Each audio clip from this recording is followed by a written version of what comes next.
ముదిరాజులను BC D నుంచి BC ఏలోకి చేర్చాలని BRS party senior నాయకులు జంగిటి శ్రీనివాస్ ప్రభుత్వాన్ని డిమాండ్ చేశారు. సిద్దిపేట జిల్లా చిన్నకూడూరు మండల కేంద్రంలో నిర్వహించిన మీడియా సమావేశంలో మాట్లాడిన ఆయన ముఖ్యమంత్రి రేవంత్ రెడ్డికి పరిపాలన పట్ల ఏమాత్రం అవగాహన లేదన్నారు.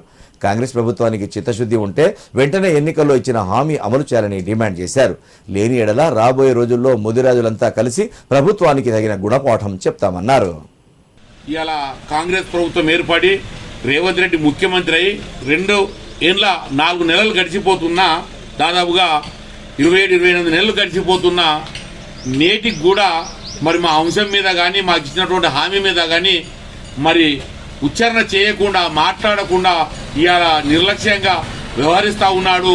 మరి ఇలా నిజంగా కూడా మేము అవమానకరంగా ఇలా మేము భావిస్తూ ఉన్నాం. ముదిరాలం ఆనాడు ముదిరాల ఓట్ల కోసము మమ్మల్ని మభ్యపెట్టడమే కాకుండా నమ్మించి మరి పూర్తి స్థాయిలో ముదిరాల ఓట్లు దండుకొని ఇలా కాంగ్రెస్ పార్టీ ప్రభుత్వాన్ని ఏర్పరచుకొని రేవంత్ రెడ్డి మాకు తీరని అన్యాయం చేస్తూ ఉన్నాడు.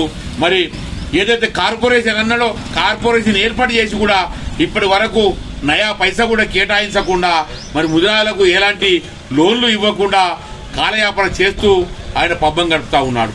ఇది సరైనది కాదు. రేవంత్ రెడ్డి నీకు తెలుసు, ముదిరాలు తలుచుకుంటే ప్రభుత్వాలని తారుమారు చేసే దమ్మున్నటువంటి వాళ్ళు అనే విషయం తెలుసు. మేమేం డిమాండ్ చేస్తున్నామంటే ఇచ్చిన హామీ ఏదైతే ఉందో ముదిరాలను బీసీ డి నుంచి బీసీ ఏలోకి మారుస్తూ తక్షణమే నిర్ణయం కనుక తీసుకోకుంటే పోరాటం 100% మొదలు పెడతాము, ఉద్యమం మొదలు పెడతాము. నిన్ను మరి నీ మంత్రుల్ని, నీ ఎమ్మెల్యేలని, నీ పార్టీ సీనియర్ నాయకులను కూడా ఖచ్చితంగా ఎక్కడికక్కడ అడ్డుకొని నిలదీస్తాము, నీ ప్రభుత్వాన్ని కూల్స్తామని కూడా ఈ సందర్భంగా నేను హెచ్చరిస్తా ఉన్నాను.